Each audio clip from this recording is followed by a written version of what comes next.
kasangga ng masa, kapanalig ng batas at hustisya. Attorney Danny Con, abogado de Campanilla.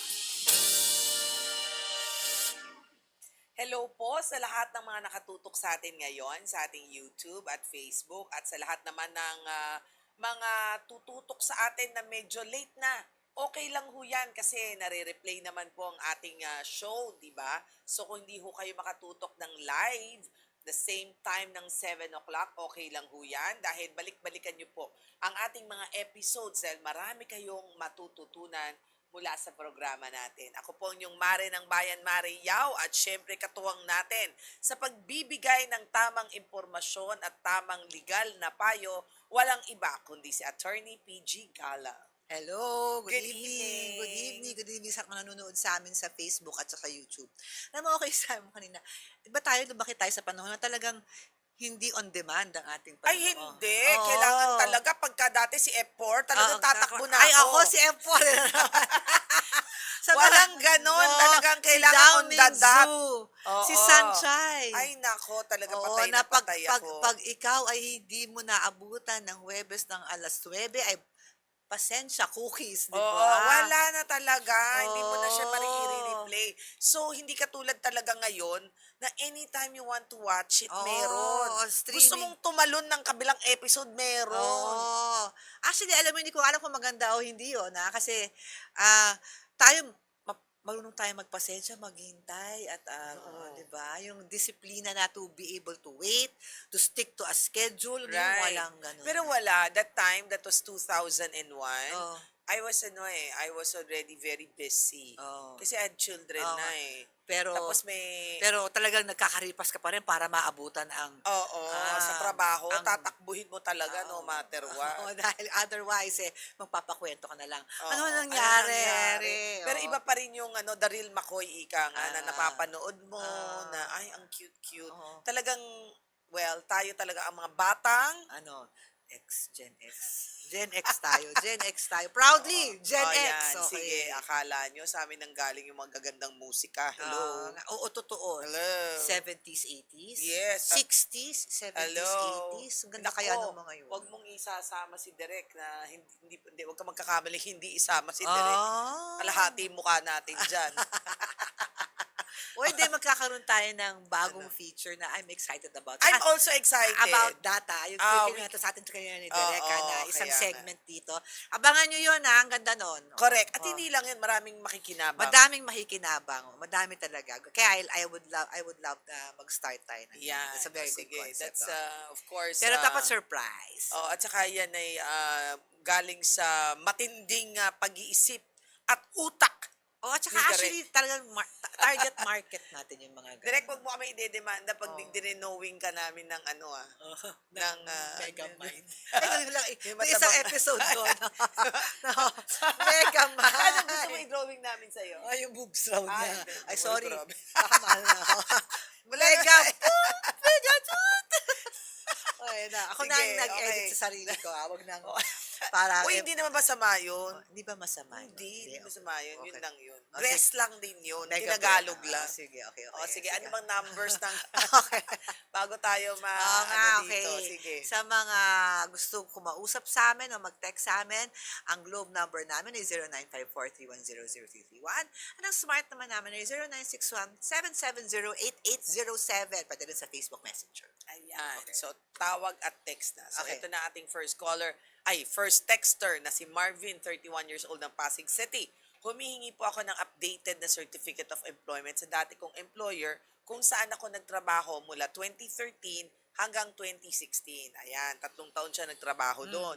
Ilang beses na po ako nagre-request sa pamamagitan ng email at personal na pagpunta. Nakapagbigay na rin po ako ng mga hinihiling detalye at kopya ng dati kong COE. Pero halos 3 linggo na ay wala pa rin silang maayos na tugon. Kailangan ko po ng COE para sa job application at wala po naman kami naging problema sa aking pag-alis sa kumpanya. Maaari ko na po bang i-escalate to sa DOLE kung patuloy nila akong hindi bibigyan ng COE? DOLE agad? Actually, pwede. Pero wag muna. Oo. O Although kasi, ang Certificate of Employment is a legal document, it's a right. Alam ko nga, merong time frame ang isang employer para magbigay ng Certificate of Employment once it's demanded. Yan. Tingnan na nga natin, parang, Hindi kasi ang problema, binigyan na siya. hindi pa. Updated eh. Ah, Nabigyan na siya dati, pero siguro, baka nawala niya for Oo. some reason. At pwede pa kita, alam ko merong Certificate of Employment, merong panahon yan I'm not so sure, but I think it's only days from demand, Certificate of Employment, how many time? Ayan, O, 3 3 days. O, see? Tama ako, ang tanda ko. If an employee requests for a Certificate of Employment from his or her employer, current or former, within from the request by 3 days. Kasi, Okay. kasi ano mo kung bakit ginagawa yan? Kasi talagang nare-recognize nila na ang Certificate of Employment, importanteng dokumento yan. Minsan kung ikaw'y naghahanap pa ng bagong trabaho, kung ikaw'y nag-a-apply sa ibang bansa, kung yung Certificate of Employment, even for, if you're applying for loans, even if you're applying, di ba pag ikaw'y nag-a-apply ka for visa, minsan kailangan yon. So, kailangan within 3 days nila kailangan ipitin yon. Pero hindi mo naman kailangan magdole agad. Although medyo matagal, ilang linggo na? Ang tagal na raw. Hindi, ganito, Marvin. Mag-demand ka ulit. First, Mag-demand ka, mag-demand pakita ka. mo yung Saying na, mag-send ka ng demand letter. At this time, sabihin mo na if I don't get my Certificate of Employment, I will escalate this matter to the Department of alam mo kasi Employment. minsan, may mga employer na naiinis pag ini-escalate agad. Baka nakakuha sa pakiusap. Hindi na naman Sasabihin yung mo na employer lang, Ay, kaya nga. Pero hindi rin. Oh. Sometimes you don't burn bridges Oo nga, di ba? sabagay. Pero, Oo. ang tanong is, is this Possible. possible to be escalated to Yes. DOLE? Yes. Yes. In fact, meron silang mga circulars about it na bawal na i-withhold sa'yo ang Correct. Certificate of Employment. But siguro, exhaust mo muna lahat. Yes. Even though says 3 days, 3 weeks, matagal na nga yun, but Correct. give it one more try. But kung talagang ayaw ibigay sa'yo, siguro pwede mo na iakyat yan. Paano, Sena? Yun naman Sa pala, sigal, mabilis lang yun. mabilis lang naman yon. The moment naman na makakuha sila ng notice from DOLE na about just the failure to give a Certificate of Employment, Yan. madali lang naman silang ibigay Pero sa hindi, kanila. alam mo sa akin, if I were you, yung kaninang sinabi ni attorney, i-copy-paste mo lang yun nandoon sa circular ng DOLE. Oo. Naidikit mo doon na 3 araw lang. Oh. Hindi mo naman gusto, pero kung hindi nila bigay dahil naapektuhan na ang Kasi meron finances mo, at saka meron siyang gagawin, di ba, parang kailangan niyang, ano ba yan, may job application na siya. Oo, may aplikasyon ka na kamo, wag ganon. Okay? Sige, eto na. Meron na tayong caller, si Neneng ng Bulacan. Nining. Nining. Nining. Okay. Hi, Nining! Hello po. Nineng, anong problema? Malaki po. Ay, malaki. Malaki, oo. Sige. Oo nga. Oo, sige, Oo nga. malaki. Natawa Ano siya. yan? Tungkol saan ba yan? Pag-ibig, puso? Ano ba yan? Pera? Yun lang naman usually. Sa ano po, nakabangga po kasi kami. Ay, nakabangga. nakabangga. Aksidente? Opo. May Ang pinag-drive ko po kasi yung anak ko na 17 years old. 17 minutes. Wala rin pong lisensya. Ay, nako. O, sige. So, okay. Sige, Tapos, kwentuhan mo muna si attorney. Ano ba nangyari? Ang problema po, nabunggaw po namin yung pader. Tapos nandun po yung mga kustador nila.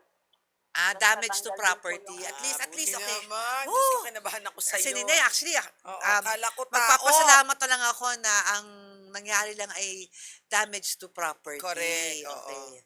So, Opo. okay. Tapos yun po, nasira po yung bubong. Konting bubong lang po, tapos yung gate lang po nila, natanggal lang po sa pagkakami. Okay.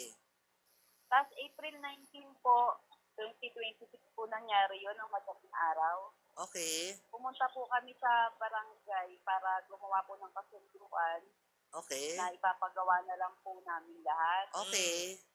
Nakalipas po yung 3 araw, 19, 20, 21, napagawa naman po namin sila lahat. Okay. Kaya akala po namin ayos na. Tapos bigla na lang po nag-check sa amin yung nabangga po namin na nasira daw po yung kuryente. Kaya Kuryente. pinapuntahan po namin. Oo. at pinagawa po uli namin. Okay. Kasi yung electrician po, 5 breaker po yun, pinagkasya na po sa isang breaker. Okay. So, Kaya nagreklamo po yung nabangga namin na delikado po daw yung gano'n, kundi tama naman daw po. Okay. Ang ginawa ko po, nagpatawag na naman po ako ng electrician, tapos nagpabili rin po ako ng 5 breaker, saka mga ibang wire po, nakakailang. mm, Tapos naayos naman po. O, anong problema? May masisira pong kuryente, kunwari po, nag-short, pinatawagan po kami, minsan po pinupuntahan po kami dito sa bahay.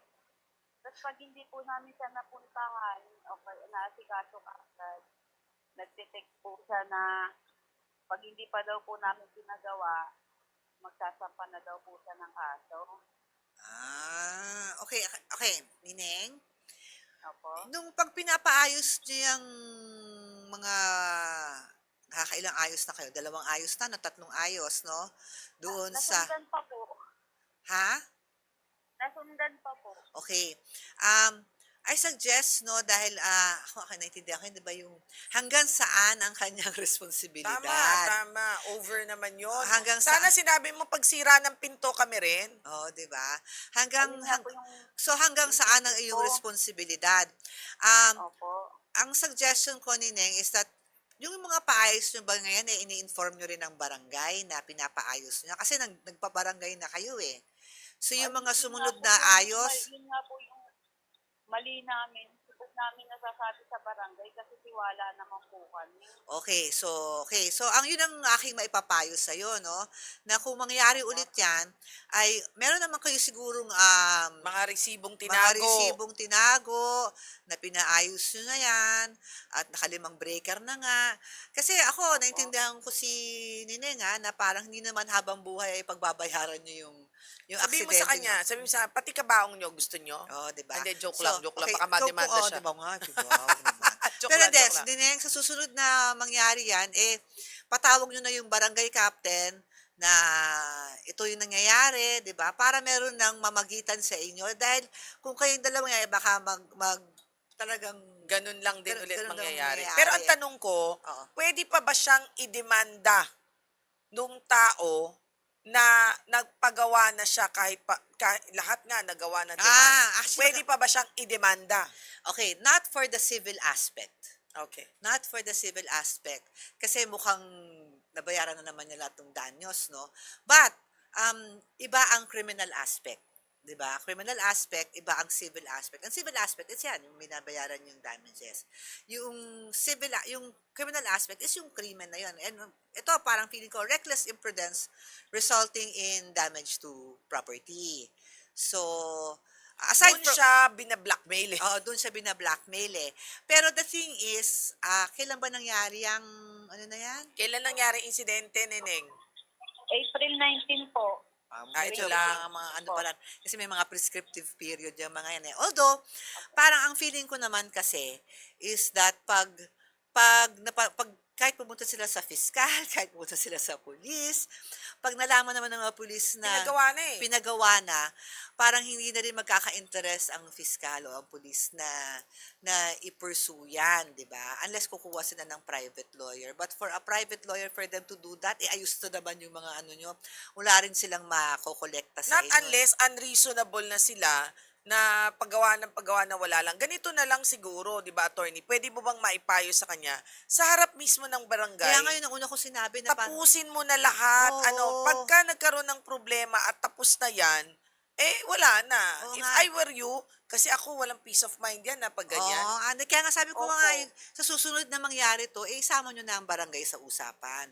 Kasi, Opo. yung hindi nila nasama yung barangay doon sa mga una. Hindi, ngayon pa lang, tatawagin ko na yung barangay. Ito barangay, ito po yung pinag-usapan namin. Ito na po na mga bayad ko, ganyan. Pwede rin yun. Diba? Tapos sasabihin ko sa kanya, ito lang sa akin lang po ha. Ito ho yung another example lang ha. Oo. Another 10,000 kung may masisira ho, ito na yan. Pero dapat Opo. hindi nyo na ho ako pwedeng i-demanda. Pwede ba niya isulat yun? Pwede naman. Oo. Pwede naman. Ay, Pwede na. attorney, example lang po Hindi. yan, ha? Hindi, you cannot, okay. Opo. Criminal sabihin ko liability lang, cannot be compromised. Okay. Kasi ang criminal liability, ang talagang complainant niyan ay ang people of the Philippines. What can be waived is the civil aspect. What you can waive the civil aspect, you can forgive the civil aspect. But the thing is, for crimes like reckless imprudence resulting in damage to property, your only interest lang naman is the civil aspect. Correct. Hindi naman, I would like to assume that yung mga taong yan, wala namang interest na ipakulong ang iyong anak dahil sa nangyaring yan. At hindi makukulong ang anak mo dyan dahil ang reckless imprudence resulting to damage to property ay probationable. So in Diba? short, walang kulong kung hindi probation. Oo, yun ang worst that can happen. The worst At can saka happen. 17 years old naman eh. At ayan, magandang ano pa yan. That's 15 to 17, Medyo may alam na. you go to discernment di ba? Pero kasi next time, huwag nyo na pa, Oo. alam nyo naman, di pala pwede. Pinag-drive mo pa, te. Oo. pasensya na. Pasensya na po. Sino mo? Sa'yo. Pinagalitan ko na siya. Wag mo na siyang. Kasi alam nyo namang mali. Kaya ngayon, sumakit ang ulo nyo dahil sa mismong kagagawa Pero ninyo. magandang leksyon yan sa inyong anak na wag nang gagawin yan, mag-iingat siya. Pero pumunta ka na ng barangay, ilandaw na lahat ang resibo mo at tapusin mo na to ang iyong paghihirap. I feel for you, Nineng, dahil nakakainis nga yung nangyayari Yeah, sa'yo. totoo. Pero Eh, since, pag tinitek po namin siya, attorney, na kung pwede po siyang pumuntang barangay, nagdaday lang po siya na may sakit. Okay lang yun, Tapos de, at least, nagpalipas po ako ng hindi, okay lang na, hindi, ang kakausapin mo yung barangay na siya ang barangay ang magpapatawag sa kanya. yes, hayaan mo ng barangay, tapos sabihin mo na lang na ito po ang mga Oo. ginawa ko, at least ipa-record Kausapin mo. mo yung barangay captain na Yan. patawag nyo naman siya, tapos magsiset yung barangay captain, this date, dito itong araw. Pupunta ka doon. Kung di siya pumunta, ikaw lang ang nandun. Ikaw magpaliwanag sa Ikaw barangay. magpaliwanag, pakita mo lahat ng resibo mo. pakita mo ang Ayan. resibo mo para Para wala ka maglalabas, ng agam-agam dun sa Oo. aspekto Oo, ng para civil. tapos yung pag pinatawag ka ulit, tapos biglang sabi, ay, nasira naman ganyan ko. Ay, sabi mo, ay, napumunta akong Ayun nga barangay. Po, nag-text po siya sa sa amin na mag-ipon daw muna po kami pambili ng wire. Ayun. Edi, alam mo kung ganyan nga lang, sa Kaya barangay na isang gamit. beses, isang usapan lang, ano ba ang kailangan That cannot para be forever, tapos? di ba? Baka Yes. naman gawin kayong forever electrician yan, ano? Correct. At Opo, saka pati opo, mga electrician, kinukunan nyo ng video, Na ginagawa. at saka ginagawa, at saka Oo. pati yung pera, lahat ilista ninyo. Oo. Tapos kung talagang makulit Opo. siya, at kung itigil nyo yan, hiyaan nyo sila. Kung ganyan, di ba, magkaalaman tayo, talagang wala naman silang makukuha.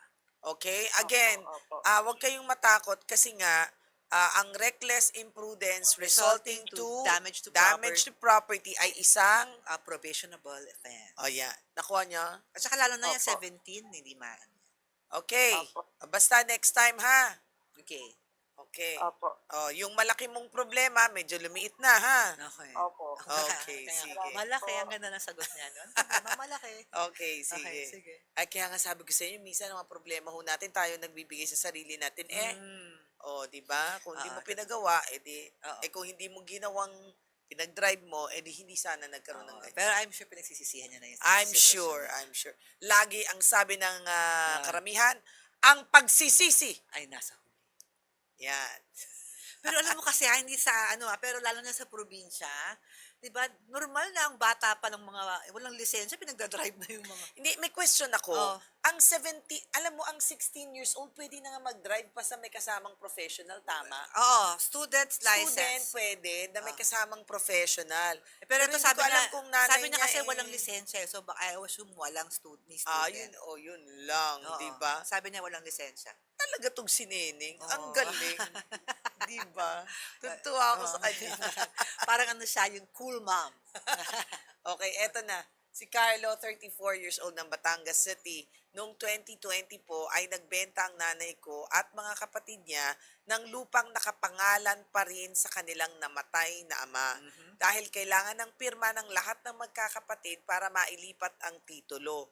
Nagbigay muna ang buyer ng 1 million partial payment at inatasan ng kuya ko na tumanggap ng pera dahil siya ang kasalukuyang nasa lugar na ibinibenta. Pumirma siya ng acknowledgement receipt bilang vendor at agad naman niyang ipinadala ang natanggap na pera sa mga tunay na nagmamay-ari. Ngayon ay nagkaroon ng hindi pagkakaunawaan ng magkakapatid at ayaw pumirma ng ilan sa kanila. Kaya nag-aalala ang kuya ko kung maari ba siyang makasuhan dahil siya ang tumanggap ng pera at nakapangalan sa resibo. Okay, sino ang tunay na may may-ari? Eh, di ba sila may tunay na may-ari niyan dahil namanan nila sa kanyang mga magulang? Hindi, ang tanong ko, dahil kailangan ng pirma ng Okay. magkakapatid, Ng kanilang namatay na ama. So this is, okay, madalas mangyari to. Ay, oo, Madalas totoo mangyari yan. to na parang, kunyari, nakamatayan natin, hindi pa nailipat sa inyo. at saka yung minsan walang pambayad. Walang pambayad. So, pwede bang magbenta ang mga heirs o yung mga takapagmana ng lupa kahit hindi pa ito nasa-settle ang estate? Technically, hindi. 'Di ba? Kaya kasi kailangan munang magkaroon ng extrajudicial settlement of estate at mabayaran muna ang estate tax ng ng pag-aari ng mga yumaon bago ito mailipat. Mm. But can the heirs sell their interest to their shares?